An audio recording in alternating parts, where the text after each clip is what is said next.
We are into chapter 5, DHTML and CSS of ICT class 10. So we'll try to differentiate between HTML and DHTML, and we'll state the purpose of why we use this CSS, cascading style sheet, the advantages and disadvantages of CSS, and also various properties of CSS, and we'll create an interactive web page using CSS. So most of the time we will be talking about the properties of CSS, as you will see later in this chapter. So what exactly this DHTML means? See, HTML is hypertext markup language. As of now, while I am speaking, HTML is HTML5 and CSS is CSS3. This is the version which is right now we are working on. So whenever a page is sending or requesting certain data, the data, if this is a web page, you have a static content. Now this static content will never change. If you want to change it, if you want to make more interaction, if you want something to be taken from, or say not really from the server, but unless and until you have some interactivity going on here, this will only be a page which has a static content, means those things which are seen and which will never change. If a user even clicks, he will not get any response like this. So to overcome this kind of problems or drawback, you can say, DHTML was introduced. This is dynamic HTML, and it is no different from the HTML. It is just the addition of the scripting language with the HTML.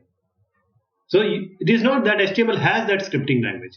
Now HTML has the possibility of embedding the scripting language. We'll see what is this scripting language. So actually DHTML is the combination of HTML plus JavaScript. JavaScript, it has nothing to do with Java. It has the name Java, but it has nothing to do with Java. So it is actually the client-side scripting language to make HTML more interactive, making HTML more dynamic, right?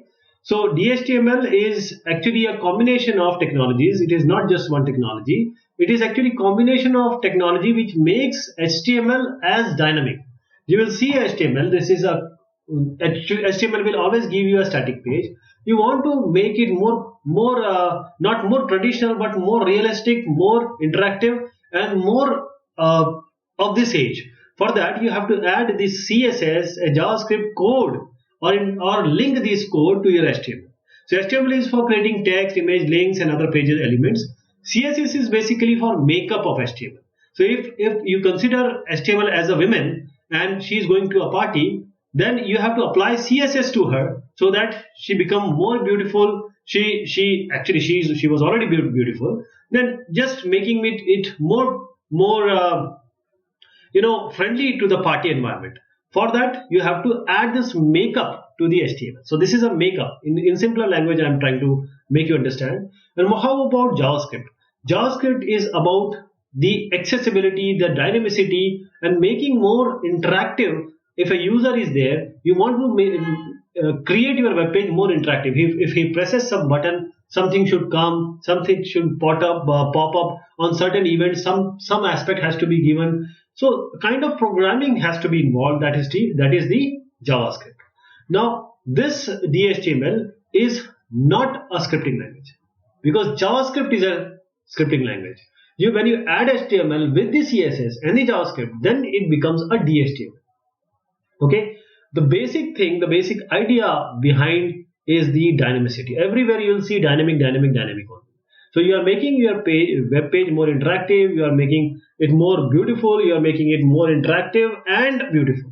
So DHTML, with using DHTML, you can have animations, you can have pop-up menus, you can add data from the external data source. Also, you can perform drag and drop that you do in your operating systems. So the DHTML makes your documents dynamic. Again, the dynamic. So you'll see all dynamicity here. And it will allow you or the designer to control how the web pages content should look like and how it should change. So whenever a visitor is visiting, it should react. The web page should react in a special way to cater her needs or his needs.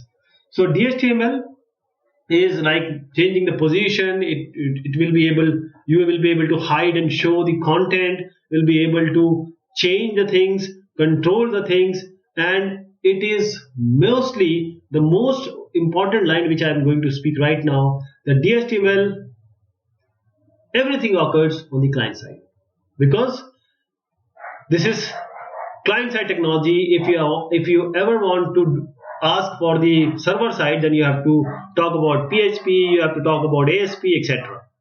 So the components of DHTML, it has conventional HTML, all scripts as you have just seen, the JavaScript, small programs to manipulate web pages. You have DOM, that is the document object model. So this gives you a roadmap actually, from which point to go, which point. These are all the related to the change in the element properties. Then the positioning, where exactly relative or absolute positioning of the elements will be there in the web page. Web page is nothing but a, you open Microsoft Word, the page you see. You open Notepad, you see a page, you write something. So web page is nothing but this Notepad or Word page only. It is nothing more than that. So the static page has to be given some sort of interactivity, because the user is interacting with it. So also the multimedia objects, effects, text, images, all these are, and also the downloading part, because when you go to internet, you ought to download many things. All these you'll find in DHTML. Now, as I said, the makeup. You want to make your web page more beautiful. Though it is beautiful, though I am trusting that you'll be making a very good web page, but making it better than other.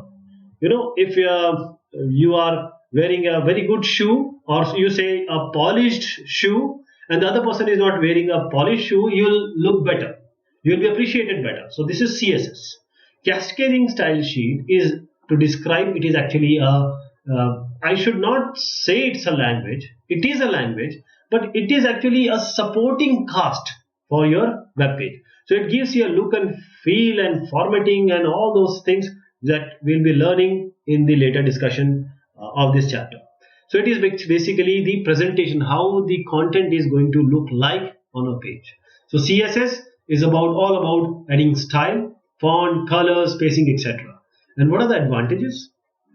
The advantage of CSS is you may have, say, 100 pages in your web server directory where you have put in your website or a web application. Okay. Now this 100 pages, you have, say, 100 heading H1.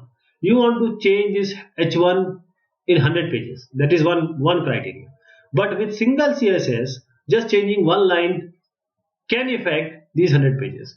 So the controlling of layout from a single style sheet is possible with CSS.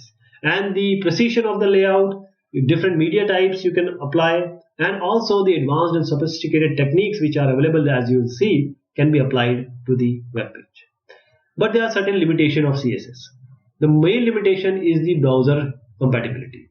You have Mozilla, you have Internet Explorer, you have Safari, you have Chrome, you have Selenium. I can go on and on with the browsers which are available. So it is not possible, or it is not being so compatible issue, because one thing which works on Internet Explorer may not work in Chrome. I assume that 90%, 95% things work, but sometimes it may not work, because the browsers are from different proprietors. They are different vendors. For other members, means if a Chrome is from Google, so Google is the authority. So they may have certain different aspect or certain different overview or perception. For that, the limitation is only this. Otherwise, everything is good. So how to apply this CSS to HTML document? See, this is your HTML document. This is .html. Now, you can have a separate CSS file. This will be .html, this will be .css. So you can have a HTML file and a CSS file, you can link them. Or you can write the CSS content inside it. Or you can write the CSS content inside your tag also. So there are three methods. First is inline, second is internal, and third is which is the external, which I started, which I explained you initially. So let us discuss them one by one. How to apply CSS to HTML? The basic idea, if you want to make the background red of a web page, see what you have to do is, or what you can do if you want to make this attribute style or apply the cascading style sheet. or CSS inline. For that, if you want to make the body, so you have to go to the body tag. Inside this, you have to write this style, make is equal to, and then you write background color inside the double quote with this number. This is an hexadecimal number. FF means this will be R. This G will be 0 and B will be 0. RGB. And if you are not used to these hexadecimal number, just scrap it. You can write red. This will also work. Okay. Now this is a good idea to write this hexadecimal number, but still, if you don't want, you can write just red. So what we are doing is that we are giving the style inside this body. You are putting inside the tag. See, the style is given inside your body tag. This is called inline. This is called inline. We'll see the result just now when we'll do the practical example. And then the internal. Now you don't want this to be embedded inside your body, this particular style. So what you can do is, you can go to the head. You can write here like this style tag. You can end the style tag. You can say that style type is text CSS. And now you say that whenever body comes, my background color should be this. Now this is RGB, so this will be blue. And this has to end with a semicolon, and this will reside inside your this braces. So this is how you write body, braces, background color, column, this column, then whatever color you want to do.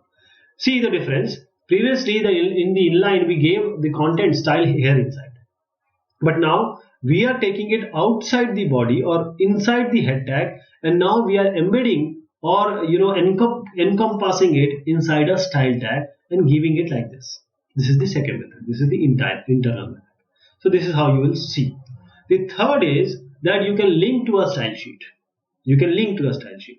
So if say you have this default.html, this is the file you want to style, or if you want to give makeup to this file, you can make a style.css. You can make a file style.css, keep it here or keep it inside some folder which is called a style. And now in this default.html, you can just give a link. The link should be like this, and it has to be given in the head tag.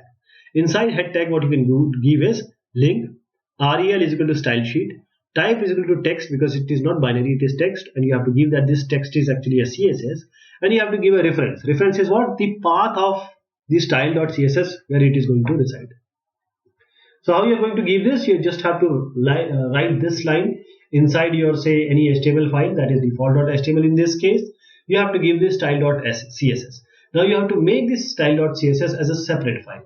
So you are actually referring in this default.html this particular file which you have made outside, which you have created outside, which is kept outside. So this style.css you have to make separately, and inside this you give this body background color is equal to this. I hope you understand. This is the third way. This is the third method. Now before I can show you the example right now, let us take one property so that we can go ahead with the other properties. First we'll cover the font.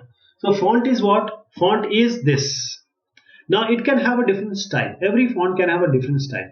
So you can give a font family. Font family is what? You prioritize things. First you give Arial. If your system does not have Arial, web server does not have Arial, or your system where this web browser is running is not having Arial, it will go to Times Roman. You can give some other thing.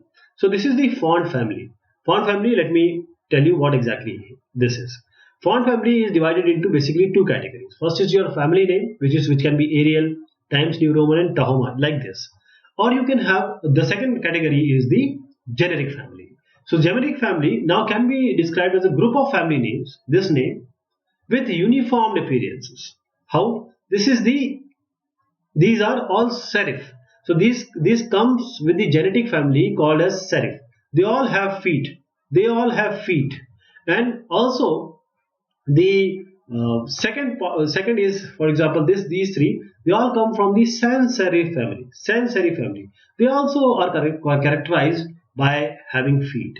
But the third one, if you say, this one is monospace.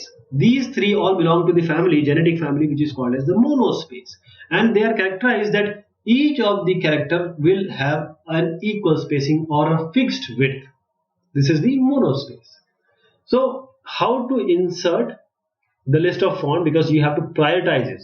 You cannot just give one font, because if it is not available in your system, how your web page is going to look like? So you have to give certain priority. For example, font family, all the headings which are going to come here in this font.html, we have to make a font.html file. Inside this, all the heading 1, h1, will have a font family in priority. Means first this, if it is not available this, it is not available this. And how about h2? All the h2 heading 2 will have Times New Roman look, otherwise Vardhana, otherwise self. So this is the code which we are going to run just now. Just see the result. Then the font style. Font style is what? If you want to make a font normal, you can make it normal, you can make it italic, or you can make it oblique. So for that, what you have to do, font family will go exactly like this. You just add this font style. Now you want this heading 1, wherever this heading 1 tags come, the font inside this heading 1 tag should be oblique, and all the content inside h2 should look italic. So this is the link to the external CSS file which we are going to make. We will call it as ex1.css. So we'll make a separate file. We'll call it ex1.css. And then what h1 has is oblique look. Of course, the font will be like this, which we just explained. And then h2 will have an italic look. So you see, this is the oblique look. This is the italic look, because of these two inside your ex1.css. Then the font variant. Font variant is what? If you want to select normal or small caps variant of a font. See, small caps font is going to display the capital letters in small. Means smaller size capitalized. Means it will be in uppercase, but they will be seen shorter instead of the lowercase. This is the font variant. For example, font variant is small caps for h1. For variable is normal for h2. So how it is going to look like? We want h1 and h2. This should look like something different. Means this should look like small caps, and this will look exactly like this because this is normal. So this will be h is capital, others are capital also, but they are small. So they are small caps. There will be capital, but there will be small capital.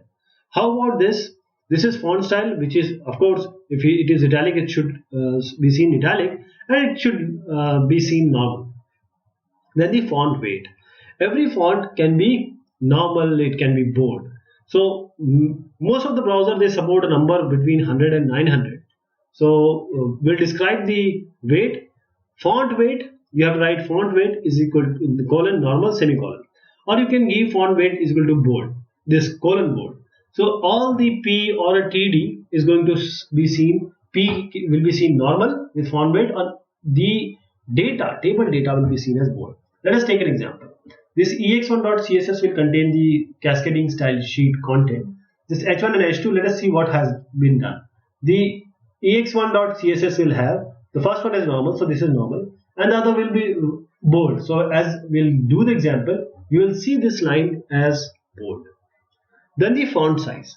Font size property, you have a font, you want to make it bigger, you will want to make it small. So the different units that can be given in the pixel, that can be given in the percentages. So what you have to do is, see, this h1 will come in 30 pixel size. This will be 12 point, this is 120%, and this will be 1 EM is also there. So this 30 pixel, 12 point, 120%, and 1 EM. These two are because we want those having somewhat moderate vision, and maybe the monitor quality is not good. This is actually absolute. Absolute means if you give pixel as 140 pixel, if the screen is 640, this will take 140, and other content will be left. So if this is 140, and just assume, I'm just taking a hypothetical case that your screen size is only say 100. So 140 it has to take, so it will take 100, and other content will not be seen. For that, for making it readable for everybody, we use this percentage and EM. When we combine the all style, we have seen that the font style is italic. We have seen the weight can be given maybe as bold. The size can be 30px. The font family can be Arial or sans serif. So all these can be combined, as we have this ex1.css, we will change this file, and we will add these combined activity, and we will see that this is the flow. Means you have to give first font style, then weight, then size, then family, like this. So all will be applied here. So this is the first part of the discussion, and now we will turn our attention toward the actual example. So let us go to the Notepad++. We already have the content taken from the book. This is the content, and now we will, as the book has said, we will take each and every example and now try to present it in front of you. So for that we can make a file. First of all, we have to make a file .html. So as we see that the name which the book has suggested is default.html. So let us make a default.html file. For that you have to go to, I'm using Notepad++. File new, just save it as default.html. Say default.html. HTML you can take from here and save it. So this is default.html. Let us take the first content. You are trying to make the background. Let me copy it and then I'll tell you. We are trying to make the background as this color, red. So what we are doing is we are trying to make it inline. This is the inline. So style is given inline this body tag. So let me save it and run it for you. This is how it is seen. So background will be red. Background will be red. This is the red color. If you want some other color, you can just give it the name, or you can change the hexadecimal value. So style will be background color. This is inline. The second thing which we can do is not inline but internal. So we are not giving it inline right now. We are putting it inside the head and making a style tag, and now making it the type text /CSS, and then making it background color equal to this with a semicolon inside a braces, and we are saying that wherever this body is going to come, the background color should become this. So this is RGB, so you will see a blue color. Let me save it and run it. You see this has been changed to blue color. So this is the second way how you can embed the CSS. The first was the inline, second is the internal. This is the internal. The third is to make it outside, to make a to link it. For that we'll take this HTML. Okay, now what you have done is you have linked a style sheet which is of type text CSS, and you have given a reference, you have given a link as style.css. So we have to make a style.css file. So let us make a style.css file. Make file new and save this as style.css. Style, we already have it, so let us name it as style.css. You have to make a new file. I already had it, so I just made it as new. This is style.css. Now what you have to do is you have to take this style.css content and you just have to paste this. Similar thing will happen. Wherever body is going to come, background color will be, say this time we want it green. I'm making it green now. Now this will be green. You have to save this and you have to save default.html. One more thing importantly is this style.css is in the similar directory as this default.html. If you see, this default.html and this style.css are in the same folder, which is this folder. If you don't have this folder, means if you are keeping it somewhere else, you have to give the whole path here. Otherwise this is not going, this style will not be applied to default.html. So let me save these two, this also, and now let me run. You will be able to see, because there is no styling thing here. The style is given outside. So I want to just highlight this. Let me run it. See, this is the green color. Okay, this is done. Now let us come to the font.html. So what you can do is you can just make a new file which is font.html, or you can save it as, say, let me make a new file, because let us go by what the book has said. So let us make a new file which is called as font.html. Let us see. this, according to your book, it should be font.html.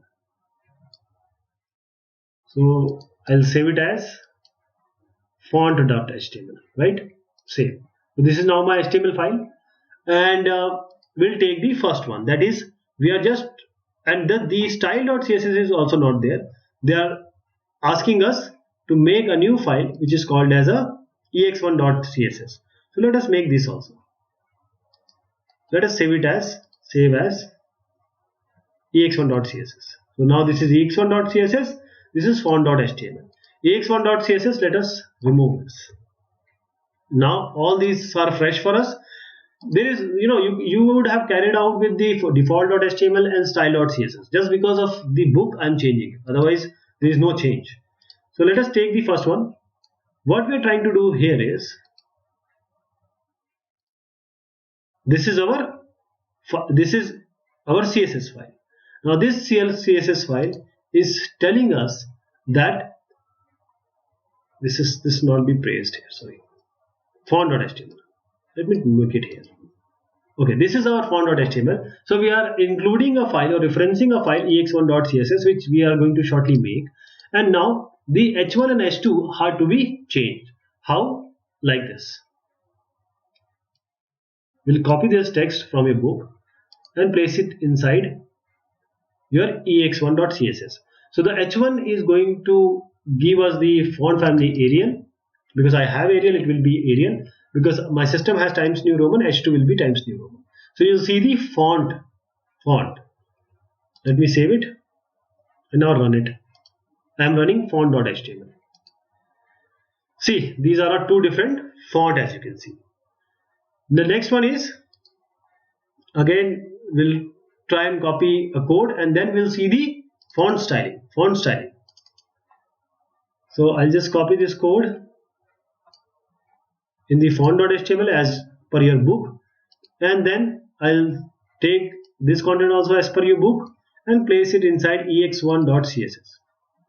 Nothing has happened, nothing extra has happened, just this one is the added one. Font style is, first one is oblique, second one is italic. Let me save it. So the h1 here will be oblique and this h2 will be your italic. Let me run this again and you'll see the changes.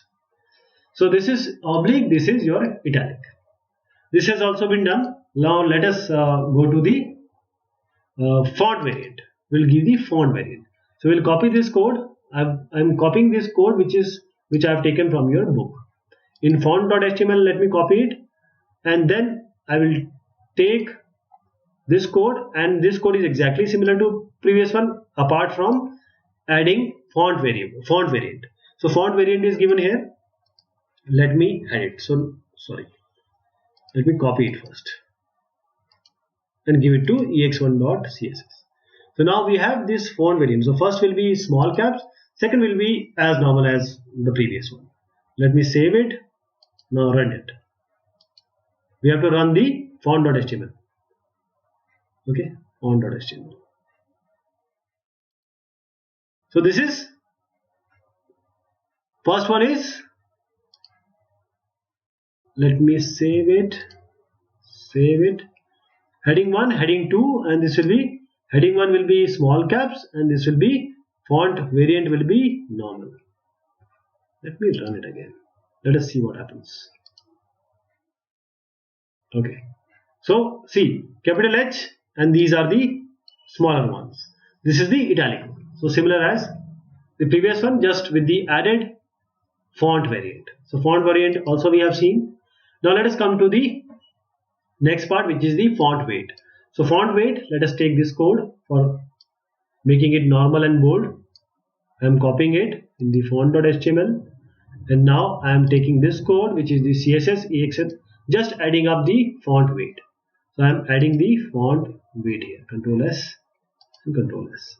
So let us run this. You will see this one as the first one as normal, the second one will go bold, H2 will go bold. Let me run it for you. See, this is normal, this is bold, but basically this has gone normal and this has gone bold. You have to see that what exactly you are given. So this will be normal, this is bold. Now the next is the font size.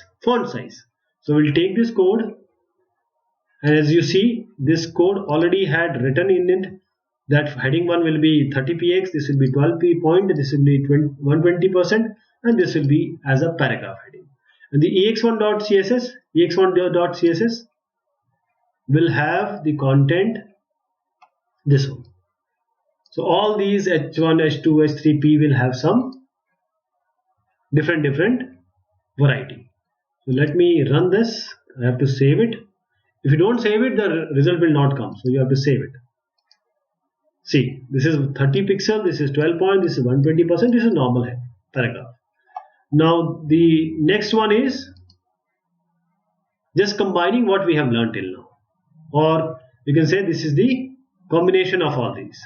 So let us take this HTML as per your book, and I copy it, Control S. Now the next one is the combination of all these. So first, and this should be in the priority, means you cannot just say that font weight should come first, font style has to come first, then font weight, then font size, then font family, like this. Okay, this is the flow you have to follow. Now you will see italic, bold, 30 pixel and Arial. Let me run. So this one line has taken all the properties which is provided in this ex1.css. So we'll stop today here. We have taken the first part. Next we'll take the second part, which will contain much more properties of the CSS. Till then, thank you so much. Take care of yourself.